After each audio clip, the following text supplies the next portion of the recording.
Hello hi everyone. जी, आवाज जा रही है ना सभी को? Good yes evening sir. Sir. Good evening. Good evening. कैसे हो? किसी का आज एग्जाम भी था क्या? आप लोग में से किसी का आज एग्जाम भी था?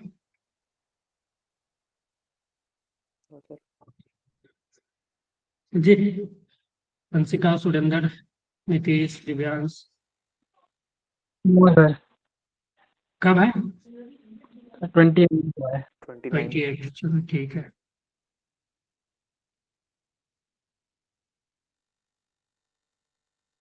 चलो ठीक है, तो अपन कुछ डिस्कशन करेंगे। हाँ, तो आई होप सभी का तो आज तो नहीं हुआ होगा आप लोग का। अभी ज्वाइन हुआ है तो आप लोग का या तो कल होगा या तो 28 या 29 को होगा, है कि नहीं? तो ठीक है। आप लोग यस के सर। लिए जो जो डिस्कशन हो रहा है ना, वो आप लोग को बेनिफिट ही करेगा, ठीक है, क्योंकि आपको पता चलेगा कि कैसे क्वेश्चन आते हैं, कैसे सॉल्व होना है, ठीक है। तो एक आइडिया मिल जाएगा, ठीक है। क्योंकि क्वेश्चन का जो पैटर्न होता है वो लगभग सेम ही होता है, ज़्यादा वो चेंजेस नहीं होती है, ठीक है। टाइप ऑफ क्वेश्चन उसी तरह के होते हैं। हाँ जी, आज आमिर खान, सर ये बोलो। मतलब क्वेश्चन पेपर रिलीज तो नहीं हुआ होगा तो कैसे पता कि ये ऐसे बात है? क्या क्वेश्चन? सर ये डायरेक्ट मतलब रिलीज हो जाता है क्या कि आज ये वाला नहीं नहीं नहीं क्वेश्चन नहीं, पेपर है? ये बेस्ड क्वेश्चन है। मेमोरी जो बच्चे एग्जाम लेकर आते हैं ना, वो बताते हैं कि सर ऐसा ऐसा क्वेश्चन आया था, तो वहां से वो दिया जाता है, ठीक है। अच्छा समझ अच्छा। गए? हाँ, तो देखो क्वेश्चन दिख रहा है ना? हाँ जी। लिख रहा है। हाँ, यस सर। तो ये देखोगे तो अपना ये डायमेंशन का क्वेश्चन है, ठीक है। ये डायमेंशन का क्वेश्चन है।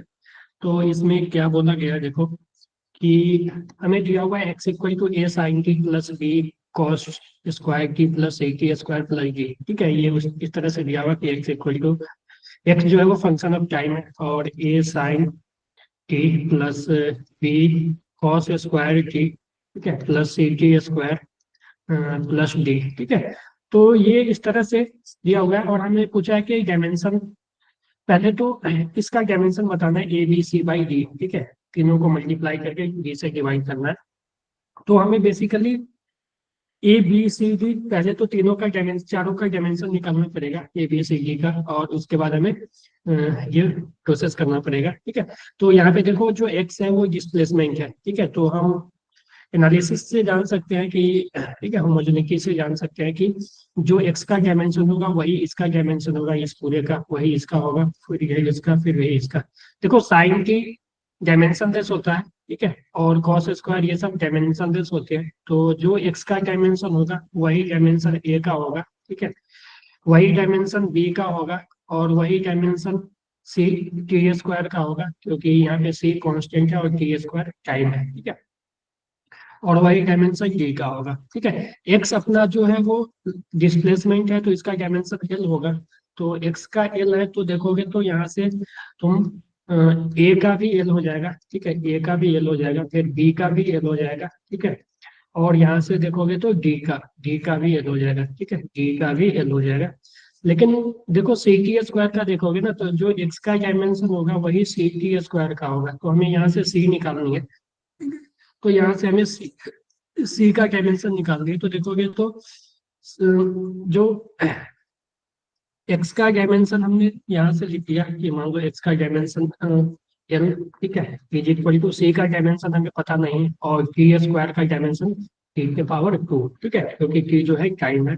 तो यहाँ से सी का डायमेंशन आ जाएगा एल टी माइनस टू, ठीक है। तो हमें ए बी सी डी तीनों का डायमेंशन पता चल गया, ठीक है, चारों का।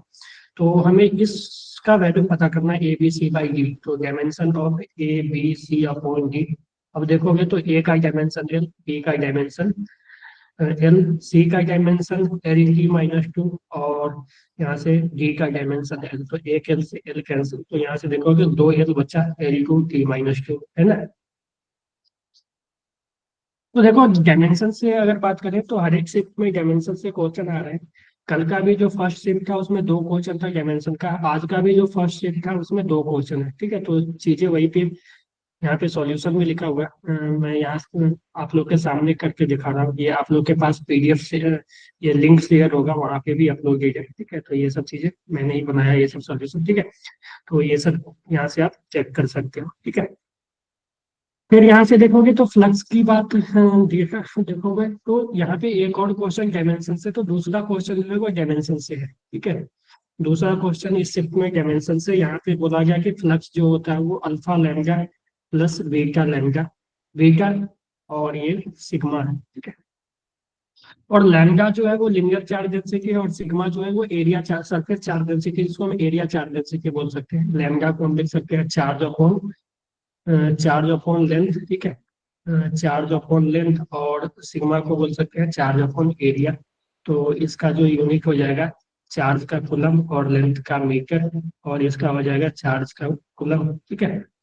चार्ज का कूलम और एरिया का मीटर स्क्वायर, ठीक है। तो देखो हमें पूछा है alpha beta, beta by alpha, ठीक है, बीटा बाई अल्फा। तो पहले तो हमें अल्फा और बीटा का डायमेंशन पता होना चाहिए, तभी हम बीटा बाई अल्फा। लेकिन आप देखोगे तो डायमेंशन के होमोजेनिटी से पता चलता है कि जो डायमेंशन इसका होगा वही डायमेंशन इस पूरे का होगा, वही डायमेंशन इस पूरे का होगा, ठीक है।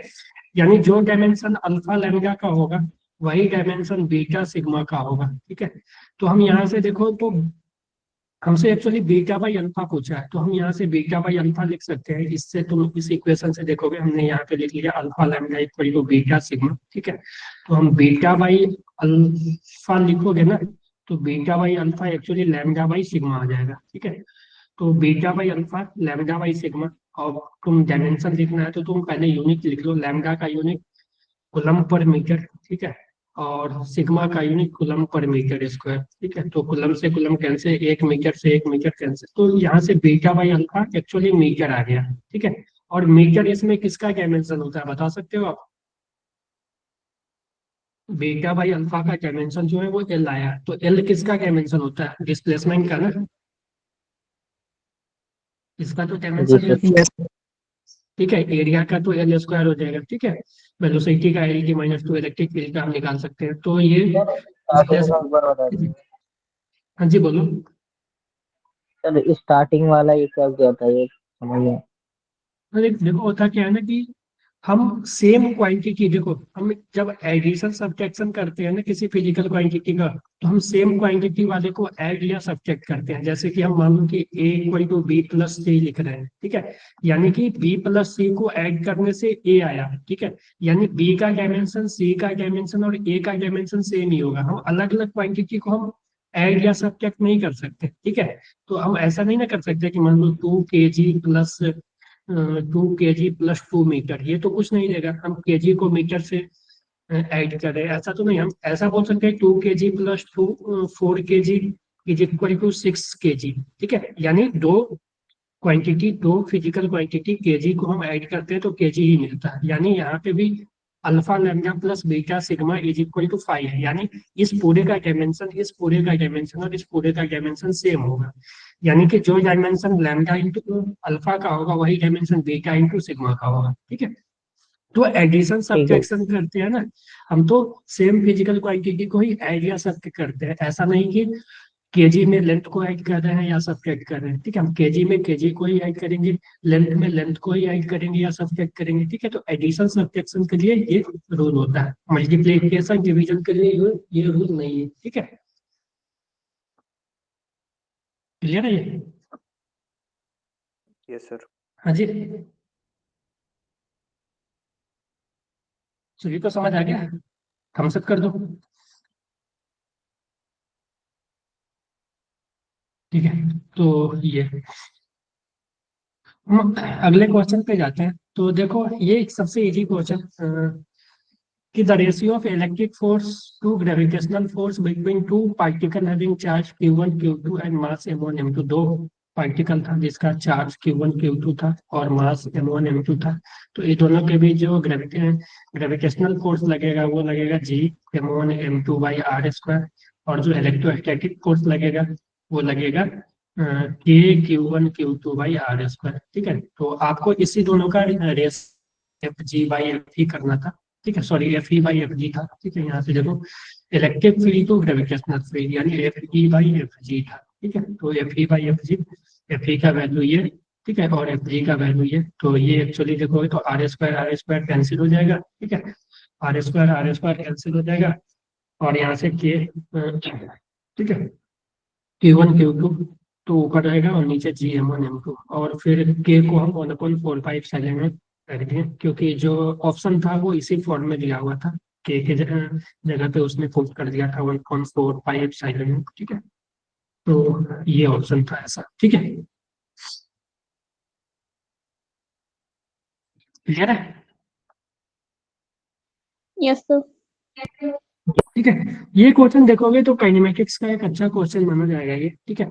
कि हमसे पूछे एक वेलोसिटी टाइम ग्राफ दिया हुआ है, हमसे डिस्टेंस पूछा 0.5 सेकंड में, लेकिन ये देखोगे तो ग्राफ 2 सेकंड तक दिया हुआ है, लेकिन हमसे यहीं पे डिस्टेंस पूछा है कि इतना में कितना डिस्टेंस ट्रेवल करेगा, ठीक है। यहाँ पे मान लो 0.5 सेकंड होगा, तो ये डिस्टेंस, तो ये डिस्टेंस जो हम ये एरिया निकाल लेंगे, ठीक है, तो ये एरिया निकालेंगे तो वो डिस्टेंस हमें दे देगा, ठीक है। तो अब देखो एरिया निकालने का तरीका अलग अलग हो सकता है, क्योंकि हम ऐसा कर सकते हैं कि मान लो किस तरह से एरिया निकाले, तो एरिया तुम निकालने के लिए हम मान सकते हैं कि ये कैपिजियम बनेगा, ठीक है। कैपिजियम में एक लेंथ हो जाएगा ये 200, ये लेंथ हमें पता नहीं है क्योंकि यहाँ का वैल्यू हमें पता नहीं है, यहाँ पे वेलोसिटी क्या है, और दोनों के बीच डिस्टेंस जो है वो 0.5 है, ठीक है।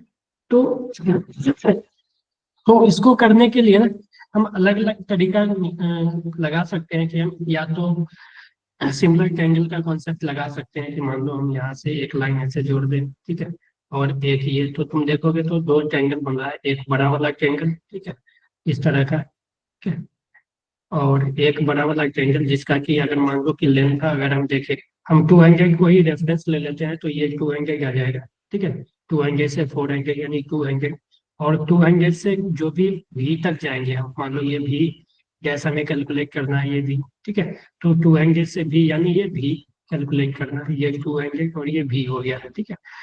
और ये जो टोटल लेंथ हो जाएगा ये 2 मीटर, और ये जो लेंथ हो जाएगा वो 0.5 मीटर। तो देखो ये बड़ा वाला ट्रायंगल और छोटा वाला ट्रायंगल सिमिलर ट्रायंगल है, तो सिमिलर ट्रायंगल में हम साइड के रेशियो को बराबर कर सकते हैं, यानी इसका ये साइड, इसका ये साइड, यानी 200/v इज इक्वल टू इसका पूरा साइड जो कि 2 है, ठीक है, ये 2 है, इसका पूरा साइड 2 बाई इसका साइड 0.5 जो कि हाफ हो जाएगा, ठीक है। तो हम यहाँ से v देखोगे तो 200/4, ठीक है, जो कि यहाँ से तुम्हें आ जाएगा 50, ठीक है।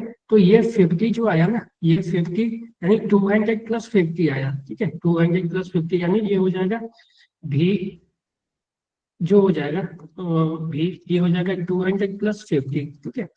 तो यहाँ पे देखोगे तो वेलोसिटी 250 हो जाएगी, ठीक है, यहाँ पे वेलोसिटी 250 हो जाएगी, ठीक है, 250 हो जाएगी। तो अब तुम देख सकते हो कि ये लेंथ जो है वो 200 का है, ये लेंथ 250 का है, यानी हाफ, ठीक है, half into sum of parallel side, ठीक है। हम यहाँ से लिख सकते हैं, यहाँ से हम ऐसा लिख सकते हैं कि half into sum of parallel side यानी 200 + 250 इंटू डिस्टेंस बिटवीन देम, ये दोनों के बीच डिस्टेंस देखोगे तो वो हाफ ही आएगा, 0.5 हाफ ही आएगा। तो ये देखोगे तो 450/4 आ जाएगा, ठीक है। तो ये एक्चुअली 137.5 के करीब आ रहा है, ठीक है, ठीक है। तो एक तो ये तरीका है सॉल्व करने का, या दूसरा हम ऐसा कर सकते हैं कि देखो हुआ क्या है कि 200 से 400, ठीक है, 200 से 400 2 सेकंड में जा रहा है, ठीक है, यानी वेलोसिटी 200 से 400 2 सेकंड में हो रहा है, ठीक है। तो 200 से 0.5 सेकंड में कितना होगा, ठीक है। तो ऐसा बोल सकते हैं 200 से 400 2 सेकंड में हो रहा है, तो हम यहाँ पे लिख देते हैं 2 सेकंड में 200 से 400 हो रहा है, तो 1 सेकंड में 200 से 300 होगा, ठीक है। तो हाफ सेकंड, क्योंकि यहाँ से लेकर यहाँ तक हाफ सेकंड ही होगा, तो हाफ सेकंड में 200 से लेकर 250 होगा, है कि नहीं, क्योंकि लीनियर ग्राफ है ना ये। तो दोनों सॉल्यूशन यहाँ पे यस सर। सकते हैं, ठीक है, कि 2 सेकंड में 200 का इंक्रीज हुआ तो 1 सेकंड में इंक्रीज होगा 100 का, तो 0.5 सेकंड में इंक्रीज होगा 50 का, ठीक है। तो यहाँ से हम पता चल गया कि ये जो ये हो गई 250, यानी ये जो लेंथ हो जाएगी 250 और ये जो लेंथ होगी 200, और ये दोनों के बीच जो डिस्टेंस है 0.5, तो जो ये ट्रेपेजियम बन रहा है ना, ये ट्रेपेजियम, ये ट्रेपेजियम में दो, ये 200, ये 250, और ये दोनों पैरेलल साइड के बीच डिस्टेंस जो है वो हाफ, ठीक है। तो half into sum of parallel side into distance between it, यहाँ से एरिया आ जाएगा, और एरिया ही जो है वो डिस्टेंस या डिस्प्लेसमेंट जो भी है देता है, ठीक है। तो दोनों सॉल्यूशन आपके पास अवेलेबल है, एक तो सिमिलर ट्रायंगल का कॉन्सेप्ट है, ठीक है, जो कि यहाँ पे बनाया गया है, मैं ही इसको बनाया हूँ, ये भी अच्छा कॉन्सेप्ट है, ठीक है। एक सर ने ही भेजा था ये, ठीक है, ये भी अच्छा कॉन्सेप्ट लगा, ठीक है। तो 2 सेकंड में इंक्रीज हुआ 200 का, तो 1 सेकंड में 100 का, ठीक है, 0.5 सेकंड में 50 का, तो 50 का इंक्रीज होकर 200 से 250 हो जाएगा, ठीक है, यानी यहाँ का वेलोसिटी 0.5 सेकंड में 250 हो जाएगा, ठीक है। तो यहाँ से डायरेक्ट आप एरिया निकाल सकते हैं, ठीक है, इसका एरिया, ठीक है। या आप अगर सिमिलर ट्रायंगल, थोड़ा मैथमेटिक्स अच्छा है आपका, तो सिमिलर ट्रायंगल का कॉन्सेप्ट लगा के यहाँ पे निकाल सकते हो, क्लियर है। दोनों से आंसर देखो तो सेम ही आएगा, ठीक है। हेलो, चलो, तो यहाँ पे देखोगे तो एक सॉलिड स्फीयर है, मास m है, रेडियस r है, रोल्स डाउन है इंक्लाइन प्लेन, ये रोलिंग का कोई एक्चुअल क्वेश्चन है बेसिकली, ठीक है। At an angle 30 degrees from the horizontal, the velocity with which it reach a ground is v1, given that length of incline is l and its value remains same, ठीक है। If the angle of inclination change to 45 degree, तो देखो ये अच्छा question है। अगर हम ऐसा बोला है कि यहाँ से पहले 30 डिग्री था, ठीक है, तो एक सॉलिड स्फीयर रोल करके एल डिस्टेंस नीचे आ रहा है, और दूसरे केस में 45 डिग्री पे सेम स्फीयर रोल करके नीचे आ रहा है। तो इस केस में देखोगे ना, तो लेंथ डिस्टेंस तो सेम है, अगर हम रेस्ट से कर रहे हैं दोनों केस में, तो जब यहाँ पे आ जाएगा तो वेलोसिटी की अगर हम बात करें, तो वेलोसिटी जो होती है G square equal to U square plus 2as से अगर हम देखें, तो इनिशियल तो 0 था, तो वी स्क्वायर हो जाएगी 2a, और s जो है वो l के बराबर है, ठीक है। दोनों केस में l बराबर था, तो हम बोल सकते हैं कि V square directly proportional to a, ठीक है। अब देखोगे कि इंक्लाइन में प्योर रोलिंग के केस में जो एक्सेलरेशन होता है, एक्सेलरेशन को हम लिखते हैं g sin theta upon 1 plus moment of inertia upon M R square. दोनों में सॉलिड स्फीयर है, तो आई और एम आर स्क्वायर सेम ही होगा, दोनों सेम ही स्फीयर है, तो I by M R square same ही होगा, जी भी सेम ही होगा, सिर्फ साइन थीटा चेंज हो रहा है, ठीक है, सिर्फ दोनों में एंगल चेंज हो रहा है। तो हमने क्या किया कि हम मान लो कि G by 1 plus I by M R square को ए नॉट ले लिया, यानी इस पूरे वैल्यू को हमने ए नॉट ले लिया, ठीक है। तो पहले केस में जो वैल्यू होगा, पहले केस में जो एक्सेलरेशन होगा 30 डिग्री में, तो वो होगा ए नॉट इंटू साइन 30, यानी कि साइन 30 ए नॉट बाई 2, ठीक है, पहले केस में, ठीक है। दूसरे केस में जो हो जाएगा वो ए नॉट इंटू साइन 45, यहाँ से आ जाएगा ए नॉट बाई रूट 2, जो कि हमने यहाँ पे देखो ए नॉट बाई 2 और ए नॉट बाई रूट 2 निकाल दिया। अब देखो हमें velocity directly proportional to A square, तो हमसे पूछा है v2 बाई v1, यानी v2 जब था 45 बनाया, ठीक है, तो हम लिख सकते हैं कि v2 बाई v1 का स्क्वायर, क्योंकि v square proportional to a1, ये हो जाएगा a2 बाई a1, और a2 का value a naught by root 2 है, और a1 का वैल्यू a नॉट बाई 2 है, तो a नॉट से a नॉट कैंसिल हो गया, 2 बाई रूट 2, जो कि रूट 2 आ जाएगा, ठीक है, क्लियर है। Yes sir. तो अच्छा कॉन्सेप्ट है, ठीक है, रोटेशन का अच्छा कॉन्सेप्ट है। अगर किसी ने रोटेशन नहीं किया है, तो ये इसको स्किप कर सकते हो, अगर आपने मान लो कि रोटेशन नहीं किया, ठीक है, तो आपसे ये गलत हो जाएगा, ठीक है। Yes sir. सिंपल आप एक ब्लॉक लेकर सॉल्व करोगे तो वो गलत आ जाएगा आंसर, क्योंकि दोनों में वेलोसिटी सेम ही आ जाएगा, ठीक है, तो वो गलत हो जाएगा फिर आपका, समझ गए। अब देखो एक क्वेश्चन है, स्टेटमेंट वाइज क्वेश्चन है, statement based question, hot water is less viscous than cold water. ये चीजें सही है कि जैसे जैसे टेम्परेचर बढ़ाते हैं, ठीक है, टेम्परेचर बढ़ाने से क्या होता है, विस्कोसिटी घटता है, ठीक है, यानी कोई मान लो एक लिक्विड है, ठीक है, ठीक है, मान लो वाटर है, वाटर को तुम जैसे जैसे टेम्परेचर बढ़ाओगे, ठीक है, तो इसका विस्कोसिटी जो है वो घटेगी, ठीक है, विस्कस का जो विस्कोसिटी है वो घटेगी, ठीक है, तो ये स्टेटमेंट सही है, ठीक है। Viscosity decrease as temperature increase, जैसे जैसे टेम्परेचर बढ़ाएंगे ठीक है। वैसे तो ये स्टेटमेंट सही है कि hot water is less viscous than cold water, यानी गर्म पानी का विस्कोसिटी कम होगा, ठीक है। Surface tension of a soap bubble is more than the surface that of drop of water, यानी वाटर है और एक सोप बबल है, ठीक है। एक वाटर का ड्रॉप है, एक सोप बबल का ड्रॉप है, तो किसका सरफेस टेंशन ज्यादा होगा? तो देखो सरफेस टेंशन हमेशा वाटर का ज्यादा होता है, ठीक है, यानी सरफेस टेंशन वाटर का ज्यादा होता है सोप बबल से, ठीक है। ठीक है, सोप बबल से। जो इसका जो कारण है कि सोप बबल में क्या होते हैं ना, कि सोप बबल में मॉलिक्यूल्स, सोप के भी मॉलिक्यूल्स होते हैं, ठीक है।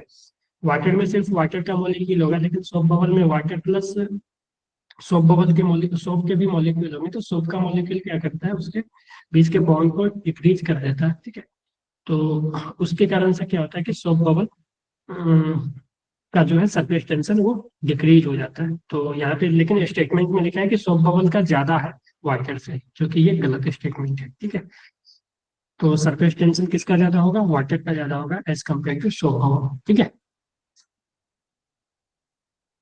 ओके। Yes, sir. तो ये क्वेश्चन ये देखोगे कि इन गिवन डीसी सर्किट, ये सर्किट है, ठीक है, ये सर्किट देखना, ठीक है। In given DC circuit find current for R equal to 12 ohm if in steady state, ठीक है। In given DC circuit find current for R equal to 12 ohm in steady state, यानी स्टेडी स्टेट में हमें current बताना है, किसमें? 12 ओम से कितना करंट पास करा, ये जो है वो इसका जो रेसिस्टेंस है वो 12 ओम है बेसिकली, ठीक है। तो देखो होता क्या है कि आपने पढ़ा होगा एलआर सर्किट, ठीक है, इंडक्टर के केस में, कि इंडक्टर जो है वो टी इक्वल टू 0 पे, ठीक है, शॉर्ट सर्किट भी बिहेव करता है, यानी हम इंडक्टर को हटाकर टी इक्वल टू 0 पे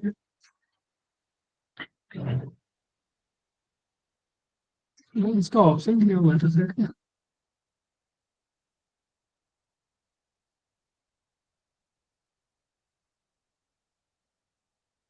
अच्छा, स्टेडी स्टेट में पूछा ना, हाँ वही तो, टी इक्वल टू 0 बोल रहा था, हाँ। स्टेडी स्टेट में क्या होता है, यानी टी इक्वल टू इन्फिनिटी पे, ठीक है, इंडक्टर का जो रेसिस्टेंस होता है, ठीक है, वो 0 हो जाता है, ठीक है। यानी इंडक्टर का रेसिस्टेंस जो है वो 0 हो जाता है, यानी inductor behave as a plain wire, यानी हम इंडक्टर को हटा के प्लेन वायर जोड़ सकते हैं, ठीक है। इंडक्टर को हम रिमूव करके यहाँ पे प्लेन वायर जोड़ सकते हैं। तो यहाँ पे आप देखोगे सर्किट में एक 12 ओम का रेसिस्टेंस है और एक 12 वोल्ट का बैटरी है, तो करेंट जो हो जाएगा 12/12 यानी 1 एम्पियर हो जाएगा, ठीक है। तो ये चीजें याद रखना आप हमेशा, ठीक है, कि इंडक्टर और कैपेसिटर के केस में, कैपेसिटर में उल्टा होता है, ठीक है, कैपेसिटर के केस में और इंडक्टर के केस में, ठीक है, दोनों का केस उल्टा है, ठीक है। एट इक्वल टू 0, ठीक है, एट इक्वल टू 0 पे देखोगे तो कैपेसिटर जो है ये बिहेव एज, ठीक है, बिहेव एज प्लेन वायर, ठीक है। सी जो है वो प्लेन वायर की तरह बिहेव करता है, यानी उसमें क्या होगा कैपेसिटर के केस में, जैसे हमने यहाँ पे टी को इन्फिनिटी पे, यानी स्टेडी स्टेट यानी इन्फिनिटी होता है, टी इक्वल टू इन्फिनिटी, ठीक है। तो वहां पे जैसे हमने किया था, या वो कैपेसिटर टी इक्वल टू 0 पे इस तरह का बिहेव एज जीरो रेसिस्टेंस, ठीक है, जीरो रेसिस्टेंस। और एट टी इक्वल टू 0, ठीक है, at T equal to 0 inductor जो है वो बिहेव करता है इक्वल टू 0, इंडक्टर जो है वो बिहेव करता है एज क्लोज सर्किट, ठीक है, या हम बोल सकते हैं एज ओपन सर्किट, सॉरी, ठीक है, ओपन सर्किट, या बिहेव एज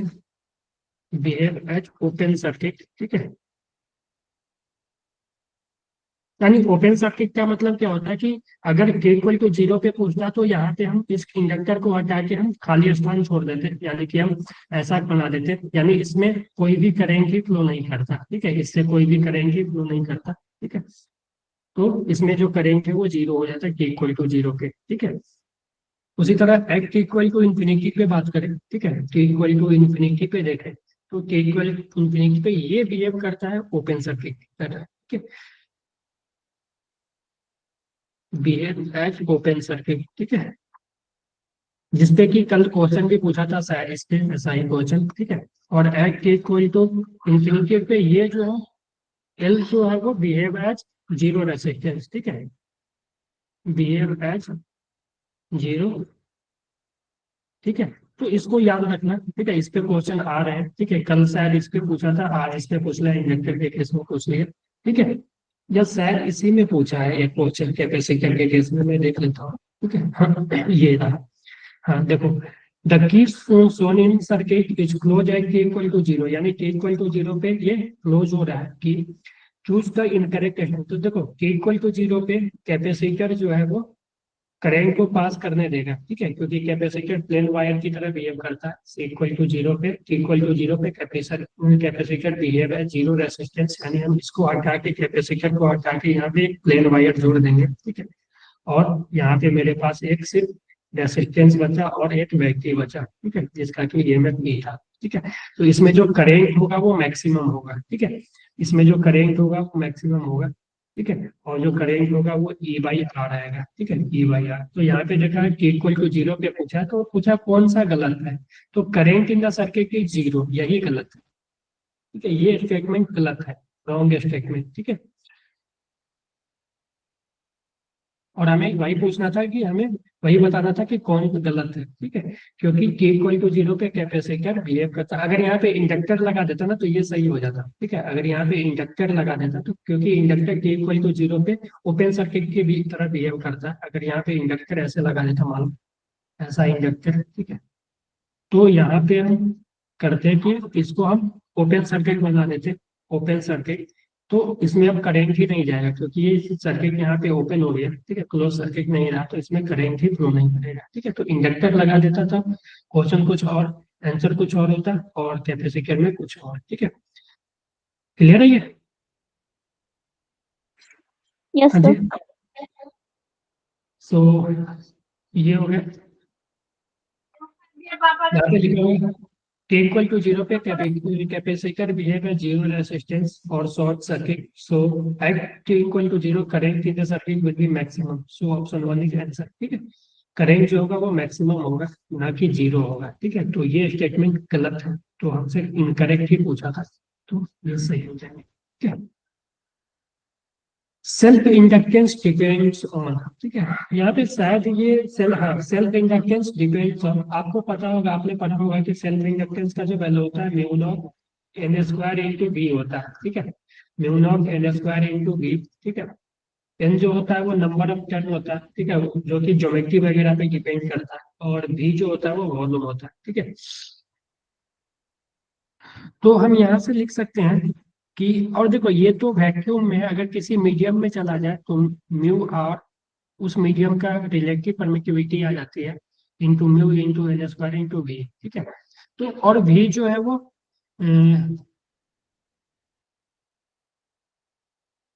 हमने कुछ गलत किया है, self inductance per unit volume,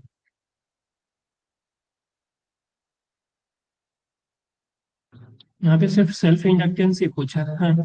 तो यहाँ पे देखो वी क्या है, वॉल्यूम को एक्चुअली हम mu mu R mu N square volume को एरिया इंटू लेंथ लिख सकते हैं, ठीक है। जो सेल्फ इंडक्टर इंडक्टर ऐसा होता है, इसका एरिया लेंथ, और जो भी इसका एरिया होगा क्रॉस सेक्शन एरिया, ठीक है।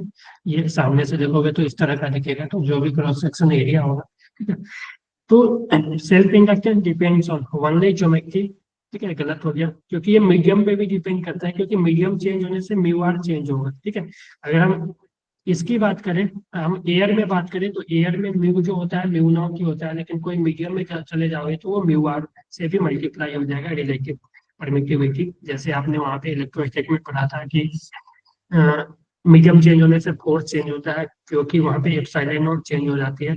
वहाँ पे मीडियम में देखोगे तो epsilon naught into E R आ जाता है, ठीक है, किसी मीडियम में, ठीक है। ये वैक्यूम में होता है या एयर में, इसको कोई मीडियम में, तो उसी तरह से म्यू नॉट भी चेंज हो जाता है, ठीक है। तो ये ज्योमेट्री पे तो करता है, ये लेंथ एरिया पे करता है, एज वेल एज ये मीडियम पे भी करता है, ठीक है। तो depends on geometry and medium, ठीक है, प्रॉपर्टी, ठीक है। वैल्यू ऑफ करेंट पे ये डिपेंड नहीं करता, ठीक है। सिर्फ मीडियम पे नहीं, इस दोनों पे करता है, ज्योमेट्री पे करता है, मीडियम पे करता है, वनली ऑफ नहीं, ठीक है। वनली लेके इसने गलत कर दिया, ठीक है। तो ऑप्शन थ्री हो जाएगा, ठीक है। क्लियर है? यहाँ पे थोड़ा सा ये गलत हो गया, सेल्फ इंडक्टेंस में यहाँ से उसको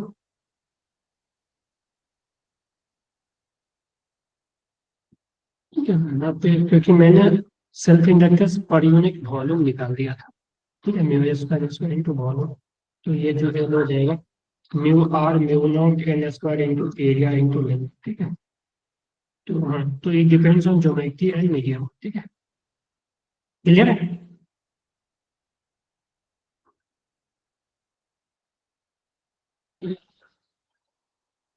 देखो ये एसएचएम का क्वेश्चन है, आपने अगर एसएचएम पढ़ा होगा तो ये क्वेश्चन कर लोगे, ठीक है, क्योंकि इस क्या बोला है कि पहले तो एक क्यूब था, ठीक है, एक क्यूब मान लो कि यहाँ पे इस तरह से रखा हुआ था, ठीक है, इस तरह से मान लो रखा हुआ था, ठीक है। अब हमने क्या किया, इस पे थोड़ा सा इसको डिप कर दिया, मान लो एक थोड़ा सा डिप करके छोड़ दिया, तो ये क्या है ऊपर नीचे चल करेगा एसएचएम की तरह, ठीक है। तो वही वहां पे इसका टाइम पीरियड पूछा है, ठीक है, तो इसको सॉल्व करने के लिए अगर हम बात करें, थोड़ा सा इसको तुम नीचे करके छोड़ोगे ना, यानी एक्स टी, अभी तो ये इक्विलिब्रियम पे था, थोड़ा भी इसको नीचे करोगे ना, तो नीचे करने से क्या होगा, इसका जो वॉल्यूम थोड़ा सा और अंदर जाएगा, ठीक है, वॉल्यूम थोड़ा सा अंदर जाने से क्या होगा, ठीक है, कि इस पे जो बॉयंसी होगा वो बढ़ेगा, ठीक है, और वो बॉयंसी इसको फिर बाहर ले जाना चाहेगा, तो जो एक्स्ट्रा बॉयंसी लगा ना, जो एक्स्ट्रा फोर्स, ठीक है, एक्स्ट्रा जो फोर्स लगा बॉयंसी का, वो हो जाएगा डेंसिटी ऑफ वाटर, ठीक है, जो बॉयंसी फोर्स होती है वो जिस वाटर में रखा हुआ, तो डेंसिटी ऑफ वाटर, ठीक है, इनटू जो एक्स्ट्रा वॉल्यूम इसमें डूबा, ठीक है, जो एक्स्ट्रा वॉल्यूम डूबा, तो एरिया ए इंटू एक्स, ठीक है, हमने अगर एक्स इसको डिस्प्लेस किया हल्का सा, ठीक है, एक्स अगर डिस्प्लेस किया, तो यही एक्स्ट्रा वॉल्यूम जो है यही डूबा, तो इसका अगर एरिया, सरफेस का एरिया ए है, तो एरिया इंटू लेंथ जो हो जाएगा वो वॉल्यूम हो जाएगा, ठीक है,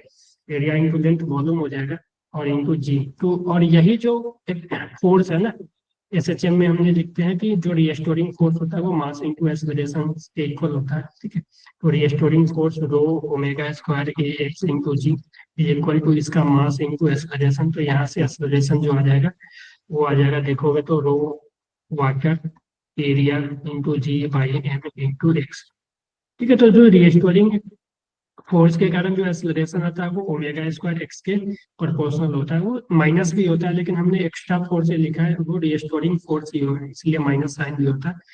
तो यहाँ से ओमेगा जो है ये हो जाएगा पूरा ओमेगा, ठीक है, तो ओमेगा स्क्वायर, तो यहाँ से ओमेगा जो आ जाएगा इसका रो क्लियर हो गया, तो ओमेगा आ जाएगा, ठीक है, rho water A into G by omega M, ठीक है। तो टाइम पीरियड जो होता है वो 2 पाई बाई ओमेगा होता है, तो यहाँ से टाइम पीरियड देखोगे, ठीक है, तो टाइम पीरियड जो होती है वो 2 पाई बाई ओमेगा होती है, ठीक है, जो टाइम होती है 2 पाई बाई ओमेगा, तो 2 पाई ओमेगा का वैल्यू रखोगे ना नीचे, तो ये ऊपर जाके मास ऊपर चला जाएगा, और रो वाटर ए इंटू जी, ठीक है, तो सेम चीज है, ठीक है, यहाँ पे रो वाटर ए इंटू जी, अब यहाँ पे वैल्यू रख दो, मास का वैल्यू दिया हुआ है, मास जो है वो 10 ग्राम है, ठीक है, मास जो है 10 ग्राम, तो 10 10 के पावर -3, ऐसा यूनिट में ही रखना होगा। डेंसिटी ऑफ वाटर 1000 दिया हुआ है 10 के पावर 3, ठीक है, यहाँ पे देखोगे तो 10 के पावर 3, फिर यहाँ से एरिया, तो एरिया तुम देखोगे तो length of side area cube का, जो लेंथ जो है क्यूब का, तो क्यूब एरिया जो होगा लेंथ इंटू लेंथ होगा, ठीक है, तो एरिया जो है लेंथ इंटू लेंथ, लेंथ यानी 10 इंटू 10, और दोनों सेंटीमीटर में है, तो 10 के पावर -2 इंटू -2 यानी 10 के पावर -4, यानी 100 इंटू 10 के पावर-4, और एक जी है तो जी का वैल्यू 10, इसको सॉल्व करोगे तो ये वैल्यू आ जाएगा पाई/50, ठीक है, तो पाई/50 क्लियर है, ठीक है, तो ये हो गया, ठीक है।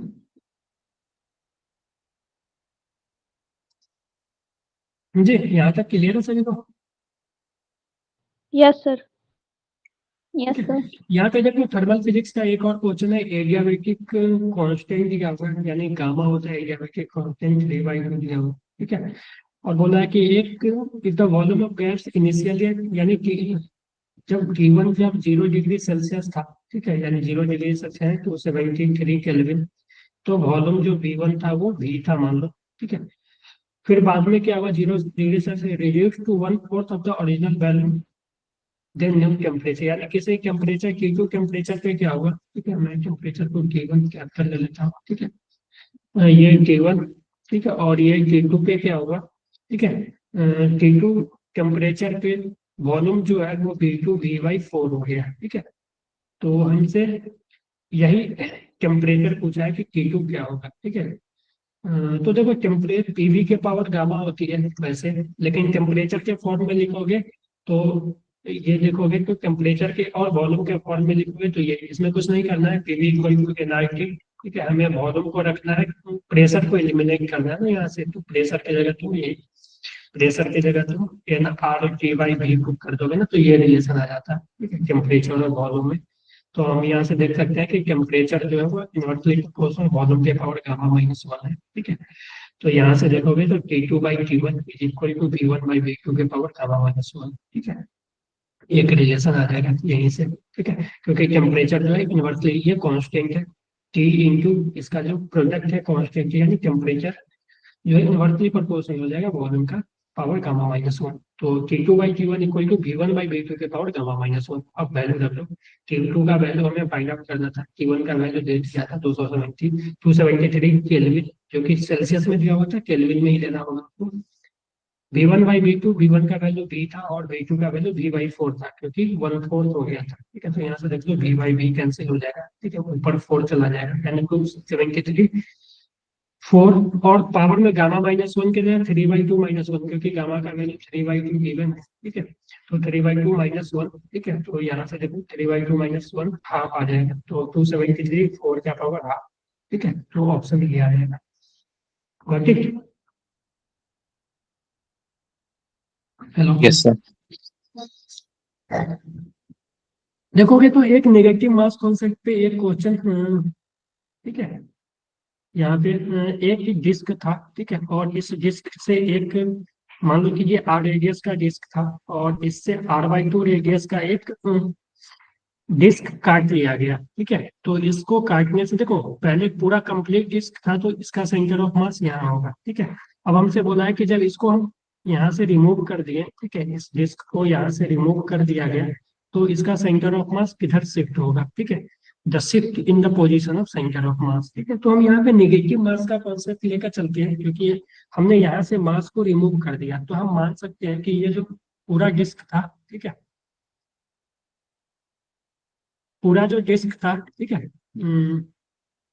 ये कंप्लीट डिस्क, ठीक है, प्लस ये डिस्क, इसको हम जब नेगेटिव मास ले सकते हैं, क्योंकि अगर इसके मास में से, इसमें से हम यहाँ से ये माइनस करना पड़ेगा, तभी ये ऐसा शेप बनेगा जो कि कैविटी वाला शेप बनेगा, ठीक है। तो इस पूरे, एक हम मान लेते हैं इस पूरे जो कि m मास का, और देखो अगर हम इसका मास m होगा ना, पूरे का मास m, तो कैविटी का जो मास होगा m/4 हो जाएगा, क्योंकि ये जो डिस्क है ना इसके एरिया में मास है, ठीक है।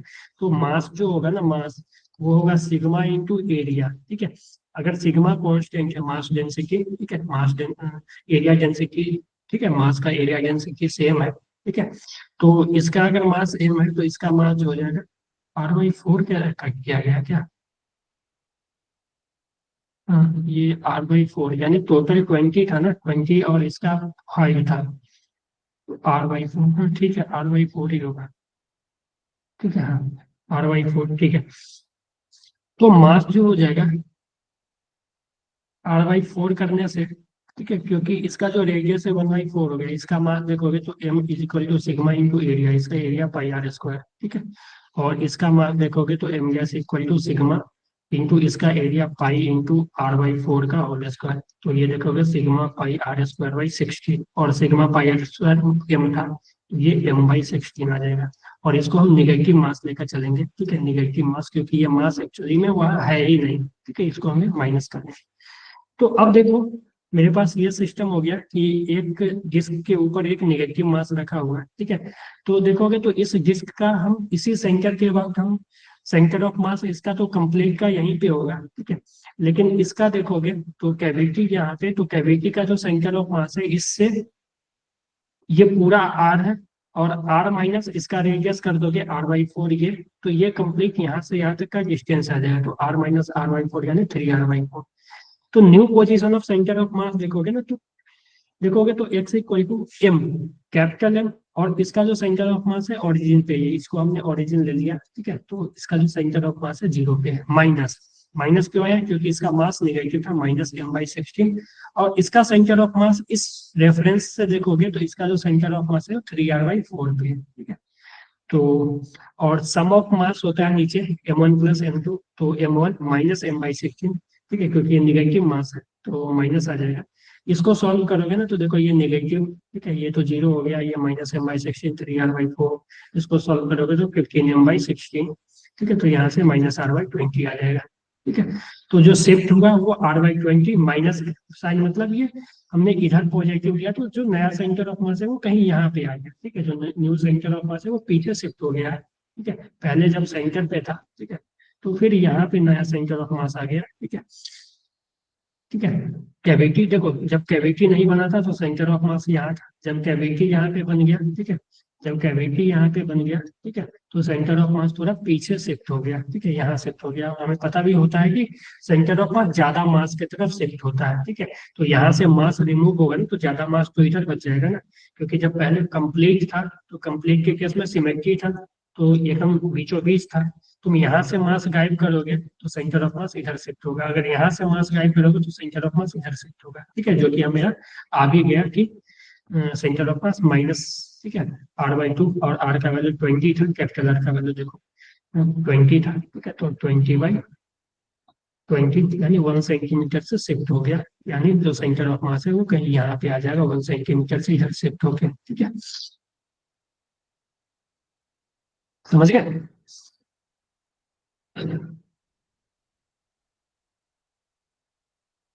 हाँ जी।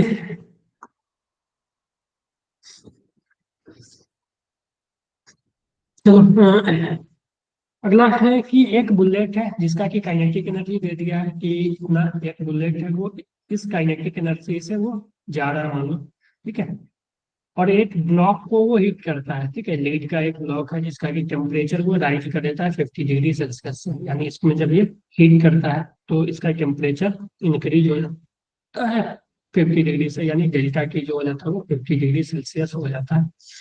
If a specific heat of the lead is 0.1 joule per gram per degree Celsius, then mass of the lead block है, तो देखो और यहाँ पे बोला कि assume half of the kinetic energy of bullet is converted to heat, यानी जो बुलेट के पास जो काइनेटिक एनर्जी 125 था ना उसका हाफ एनर्जी ही हीट में जा रहा है, ठीक है, हाफ एनर्जी हो सकता है साउंड वगैरह में गया होगा, लेकिन जो हीट बढ़ा रहा है ना इसको, हीट जो टेम्परेचर इसका बढ़ा रहा है वो हाफ एनर्जी उसमें यूटिलाइज हो रहा है। तो देखो काइनेटिक एनर्जी जो था उसका हाफ जो गया वो हीट में गया, हीट एनर्जी जो होता है ms डेल्टा टी मास, ठीक है, mass of the block into specific heat of the block, और जितना से टेम्परेचर चेंज हुआ, ठीक है, तो 125/2 जो एनर्जी था वो एनर्जी यहाँ गया, मास की जगह एक बढ़ा देना, ठीक है, मास, और इसके जगह देखोगे तो इसके जगह 0.1 जूल पर ग्राम पर डिग्री, ठीक है, तो ये देखोगे ना तो यहाँ पे तुम ग्राम में ही ले लोगे ना तो कोई दिक्कत नहीं, यहाँ पे मास को तुम ग्राम में लोगे तो ये इस ग्राम में है तो इसके नीचे एक ग्राम है तो ग्राम ग्राम कैंसिल कर देगा, ठीक है, तो डेल्टा टी, ठीक है, तो इसको सॉल्व करोगे ये 125/2 और ये देखो 0.1 और 50 था ना तो एक जीरो इसको तो कैंसिल कर देगा 0.1 को, तो ये बच जाएगा फिर यहाँ पे 5 बचेगा, इस 5 को यहाँ पे भेज दो तो m इक्वल टू 125/2 इंटू 5, ठीक है, तो ये आ जाएगा, लेकिन हमसे 2m का वैल्यू पूछा था, डबल ऑफ मास यानी 2m, जिसमें 2 से मल्टीप्लाई करोगे तो ये 2 से 2 भी कैंसिल हो जाएगा, ठीक है, तो ये 125/5 बचेगा जो कि 25 है, तो 2m का जो वैल्यू आएगा यहाँ पे 25 है, ठीक है। हाँ जी,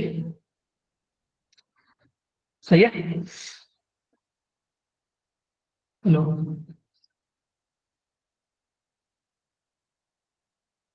यस सर। हाँ जी प्रतिष्ठा, आपका कब है एग्जाम? कल इवनिंग शिफ्ट में है सर। ओके चलो ठीक है। ये देखो वर्क एनर्जी का है कि फोर्स दिया हुआ था हमें, फोर्स गिवन था x³ y i cap plus y² j cap, ठीक है, तो ये फोर्स था गिवन, ठीक है, हमसे वर्क पूछा है तो देखो आई कैप जे कैप में वर्क है तो अलग अलग होता है ना, तो वहाँ पे जो वर्क हो जाता है वो integration fx dx plus integration fy dy plus integration fz dz, लेकिन यहाँ पे एक आई और जे में ही है तो ये तो जीरो है, ठीक है, ठीक है, और देखो आई वाला जो फोर्स है ये है, जे वाला फोर्स ये है, तो वर्क डन होगा वो एफ एक्स के जगह x³ y dx, ठीक है, x1 से x2 देखो, जीरो, जीरो से टू गया, यानी x का वैल्यू जीरो से टू गया, और y में भी, y का जो कोर्स है वाई स्क्वायर है इंटू डी वाई, वाई में भी जीरो से टू गया, ठीक है, जीरो से टू।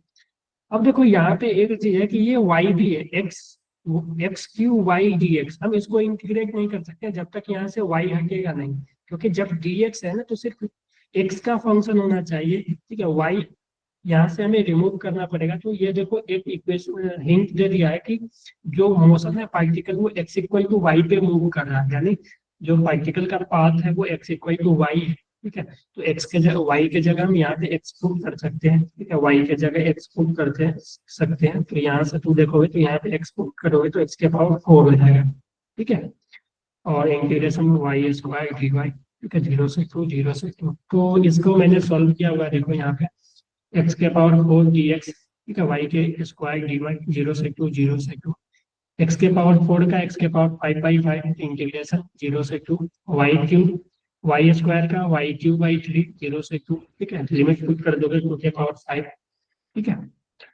x के जगह 2 पुट करोगे, फिर y की जगह 2 पुट करोगे, नीचे वाला तो लिमिट जीरो ही है, तो 2 के पावर 5/5 प्लस 2 के पावर 3/3, ठीक है, तो 2 के पावर 5 32 हो जाएगा, 32/5, और ये 8/3 हो जाएगा। तो ये सॉल्व करोगे तो 136/15 आ जाएगा, ठीक है।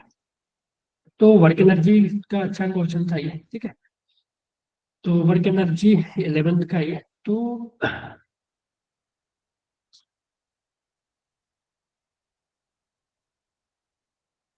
यहाँ पे भी ये अच्छा क्वेश्चन है, ठीक है। बोला है कि देखो एक स्फेयर है, एक स्फेयर है, ठीक है, और इस स्फेयर से क्या है कि एक ऑब्जेक्ट मान लो यहाँ पे एक डिस्टेंस पे रखा हुआ है, ठीक है, तो इस ऑब्जेक्ट का जो इमेज है ना वो भी यहाँ पे एक्स पे ही बन रहा है, ठीक है, यहाँ से एक्स डिस्टेंस पे ही बन रहा है, ठीक है। और तो होगा क्या कि मान लो उससे होगा ये ना कि ये भी बोल सकते हैं कि इसका जो इमेज है वो भी यहीं पे बनेगा, ठीक है। तो एक तरह से ये सिमेट्री की केस है, ठीक है। तो एक तो हम ऐसे भी सॉल्व कर सकते हैं कि फाइनली क्या हो रहा है, ये जो है इसका म्यू दिया हुआ रिफ्लेक्टिव इंडेक्स, ठीक है, तो फाइनली हो क्या रहा है कि ये सिमेट्री का केस तभी हो पाएगा जबकि बीच में जो लाइट है वो पैरेलल हो जाए, ठीक है, यानी इस सरफेस से जब लाइट टकराने के बाद पैरेलल होगा तभी ये फिर यहीं पे नए डिस्टेंस पे मिलेगा, ठीक है, क्योंकि ये सिमेट्री का केस बन गया, ठीक है। तो इस सरफेस पे तुम पैरेलल का कंडीशन लगा सकते हो, यू जो हो जाएगा वो -x हो जाएगा, और रेडियस ऑफ कर्वेचर अगर हम r दिया हुआ है तो r हो जाएगा, और फाइनल जो v हो जाएगा वो इंफिनिटी हो जाएगा। एक फॉर्मूला आपको पता होगा कर्व सरफेस पे, ठीक है, स्फेरिकल सरफेस पे μ2/v minus μ1/u equal to μ2 minus μ1/r, ठीक है। तो μ2 यानी जिसमें लाइट जा रही है, यानी इसमें जा रही है, तो μ/v, v find the infinity order, minus μ1/u, μ1 जिसमें से लाइट जा रही है, यानी लाइट जा रही है एयर से, तो 1/u, u का value x is equal to μ2 यानी μ-1/r रेडियस ऑफ कर्वेचर। तो ये तो जीरो हो जाएगी, यानी यहाँ से आ गया 1/x इक्वल टू μ1, ठीक है। तो यहाँ से तुम सॉल्व करोगे, ठीक है, तो जो x का वैल्यू है r/μ-1 आ जाएगा, ठीक है, मैग्नीट्यूड वाइज, ठीक है। या दो अलग अलग लगा सकते हो जो कि मैंने सॉल्व किया था पहले, ठीक है। तो जब ये क्वेश्चन आया था तो मैंने इस तरह से सॉल्व किया था कि एक तो इस सरफेस पे लगा और दूसरा इस सरफेस पे लगा, ठीक है, कि एक इस सरफेस पे रिफ्लेक्शन होगा फिर दूसरा इस पे होगा। तो पहले जब हम इस पे लगाया इक्वेशन तो ये इक्वेशन आया for first surface, second surface पे ये आया, ठीक है, क्योंकि सेकेंड सरफेस पे जो इसका जो फाइनल इमेज होगा, ठीक है, जो कि v बना, ठीक है, वो इसके लिए ऑब्जेक्ट का काम करेगा, इस सरफेस के लिए ऑब्जेक्ट का काम करेगा, ठीक है। तो दो बार तुम लगा सकते हो, ठीक है, इक्वेशन, ठीक है, दो बार इक्वेशन लगाओगे, ठीक है। तो एक इक्वेशन ये, दूसरा इक्वेशन ये, ठीक है। अब ये दोनों को ऐड करोगे तो देखोगे तो ये दोनों कैंसिल हो जाते हैं और ये माइनस माइनस प्लस हो जाएगा, यानी 1/x प्लस 1/x 2/x, और ये दोनों भी प्लस हो जाएगा, μ-1/r और b-1/r, तो 2 टाइम्स म्यू, तो 2 से 2 कैंसिल हो जाएगा। तो ये बेसिकली वही चीज है, ठीक है, x का वैल्यू r/μ-1, ठीक है। तो या तो कॉन्सेप्ट से करो, ठीक है, तो ये कॉन्सेप्ट अगर क्लिक किया, ठीक है, क्योंकि हो सकता है कि एग्जाम में क्लिक ना करे, तो आप बेसिक से जा सकते हो, ठीक है, क्योंकि फर्स्ट टाइम मैंने भी इसी से सॉल्व किया था, बेसिक से, ठीक है, या फिर बाद में क्लिक किया, तो ऐसा भी हो सकता है कि ये सिमेट्री बन जाएगा, ठीक है, क्योंकि डिस्टेंस सेम ही है, ठीक है, तो यहाँ का ऑब्जेक्ट का इमेज यहाँ बनेगा, यहाँ का ऑब्जेक्ट का इमेज यहाँ बनेगा, तो ये चीजें वही तभी होगी तभी बीच में ये पैरेलल हो जाए, क्योंकि ये सिमेट्री को फॉलो कर रहा है, ठीक है, तो बीच में पैरेलल होना है, ठीक है, तो बीच में पैरेलल तो तुम एक ही सरफेस पे लगाकर सॉल्व कर सकते हो, ठीक है, तो कोई ना, जिससे भी करोगे ज्यादा टाइम नहीं लगेगा, ऐसा नहीं कि इसमें टाइम ज्यादा लगा उसमें टाइम कम लगा, ठीक है, टाइम लगभग सेम ही लगेगा, थोड़ा बहुत डिफरेंट होगा। ये देखो, ये आउट ऑफ सिलेबस शायद ये क्वेश्चन आया या नहीं, ठीक है, ये भी कंफर्म नहीं है क्योंकि ये आउट ऑफ सिलेबस है, ठीक है, ये रेडियो एक्टिविटी का डीके कांस्टेंट है, डीके का कांस्टेंट है रेडियो एक्टिव डीके, जो कि सिलेबस से रिमूव कर दिया गया है, ठीक है, तो इसको छोड़ देते हैं, ठीक है, वैसे मैंने सॉल्यूशन दिया हुआ है, ठीक है, तो इसको रहने दो।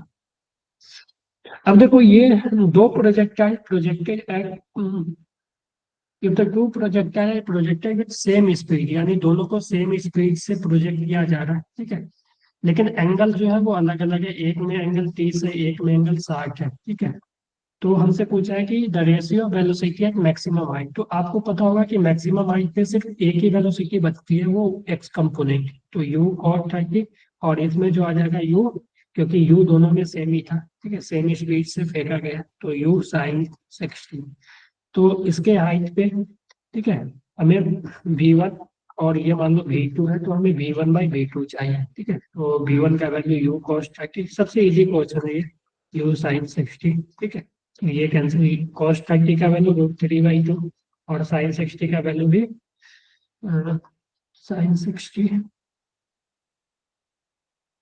अच्छा कॉस ही आएगा ना दोनों में, साइन नाम से आ गया, दोनों में कॉस ही आएगा, ठीक है, कॉस 60, ठीक है, कॉस 60 का वैल्यू हाँ, ठीक है, तो यहाँ से देखोगे तो ये √3/2 बना है।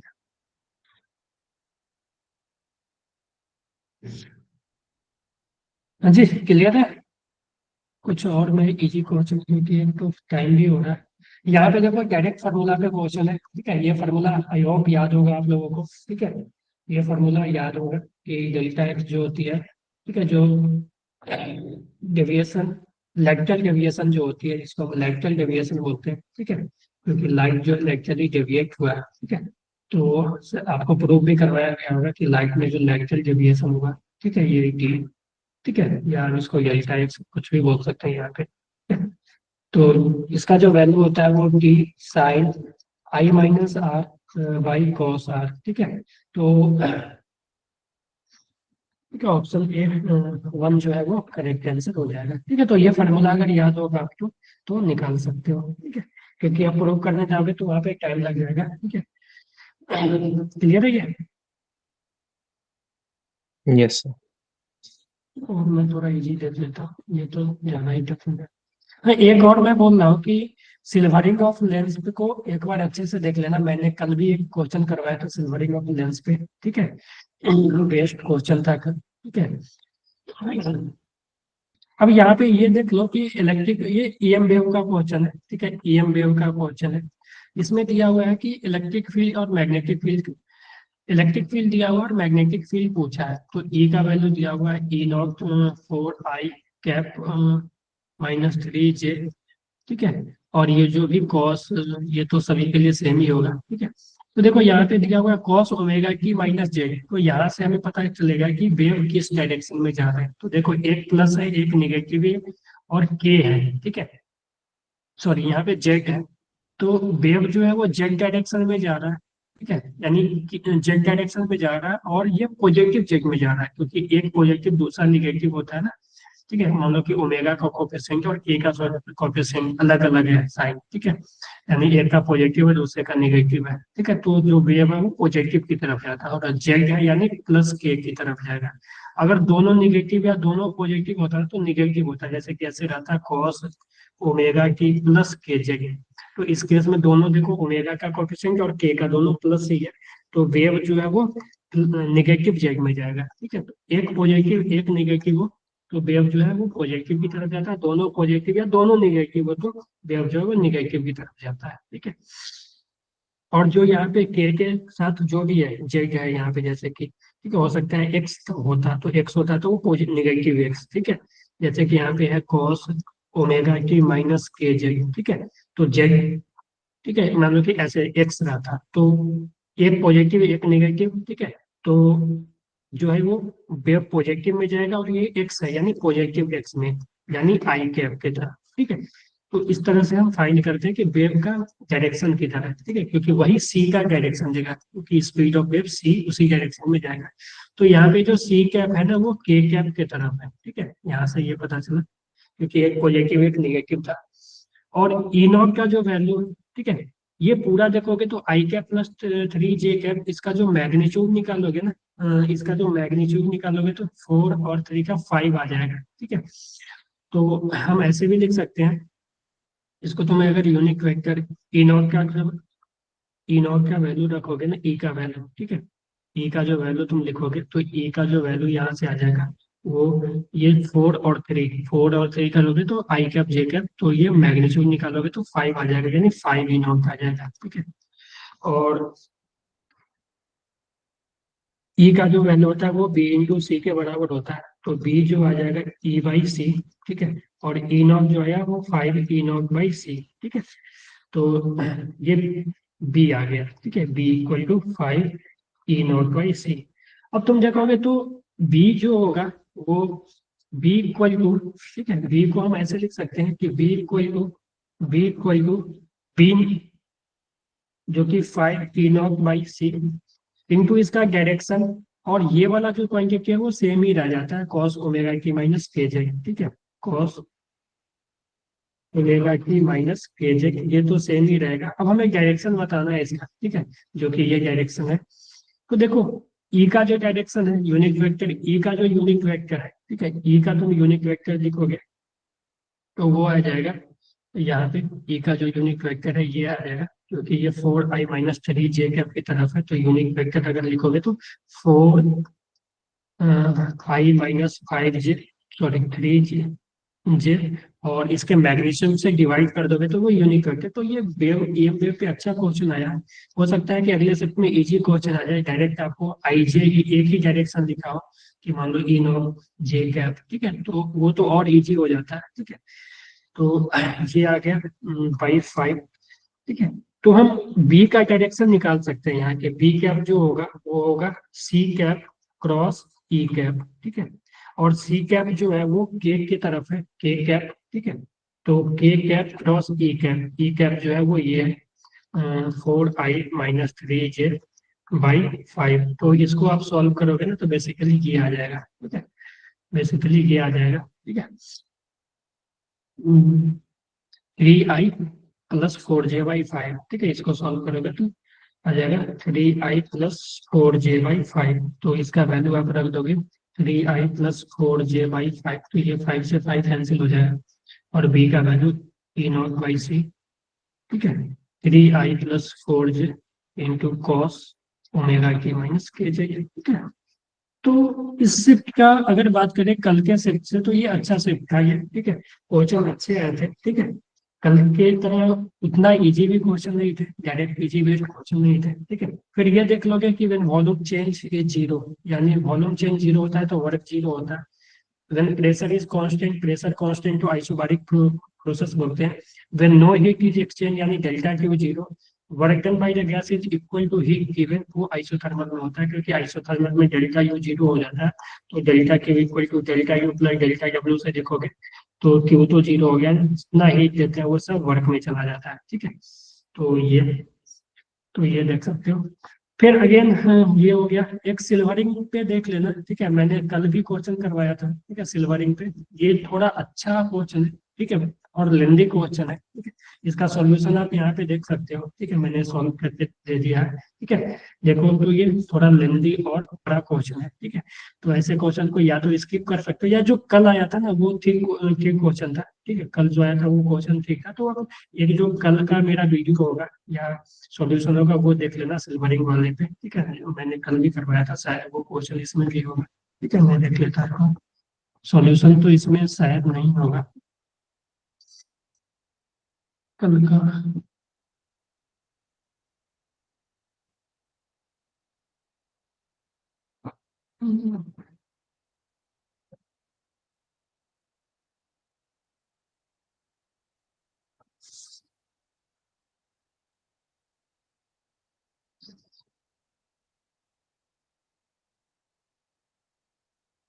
ये था, ठीक है। एक कॉन्वेक्स लेंस था उसके आप सॉल्यूशन देखना चाहोगे या तो वीडियो देख सकते हो, या मैंने कल पीपीटी भेजा था वहां पे था कि एक कन्वेक्स लेंस था उसको एक फेस को सिल्वर कर दिया गया, ठीक है। और ये इक्वी कन्वेक्स, क्योंकि इसके रेडियस ऑफ कर्वेचर के बारे में कुछ नहीं बोला तो दोनों का रेडियस ऑफ कर्वेचर सेम ही होगा। तो इस ये बेसिकली है एक लेंस प्लस एक कॉनकेव मिरर, ठीक है। इस तरह से बिहेव करेगा क्योंकि ये जो सरफेस है वो कॉनकेव मिरर की तरह बिहेव करेगा और पूरा जो है वो लेंस की तरह, ठीक है। तो लाइट जो है वो यहाँ से ऐसे जाएगी, यहाँ से रिफ्लेक्शन होगा, फिर लाइट बाहर आ जाएगी, ठीक है, ना कि क्रॉस करेगी क्योंकि यहाँ पे सिल्वरिंग हो गया। तो ये जो फाइनली जो है वो एक तरह से कॉनकेव मिरर की तरह ही बिहेव करेगा, और इसका जो एफ इक्विवेलेंट होगा वन अपॉन एफ इक्विवेलेंट वो आ जाएगा 1/f l - 2 times focal length, ठीक है। मैंने इस पे कल किया था क्वेश्चन, को आप सॉल्व कर लेना, ठीक है, जाकर और देख लेना एक बार, क्योंकि सिल्वरिंग पे और कटिंग ऑफ लेंस का देख लेना, ठीक है। सिल्वरिंग ऑफ लेंस और कटिंग ऑफ लेंस एक बार वीडियो वगैरह देख लेना, या जो क्लास में आपका होगा कि मैं लिख देता हूँ यहाँ पे, ठीक है, क्योंकि उससे क्वेश्चन पूछे जा रहे हैं, ठीक है। तो एक तो कटिंग ऑफ लेंस, ठीक है, और सिल्वरिंग ऑफ लेंस।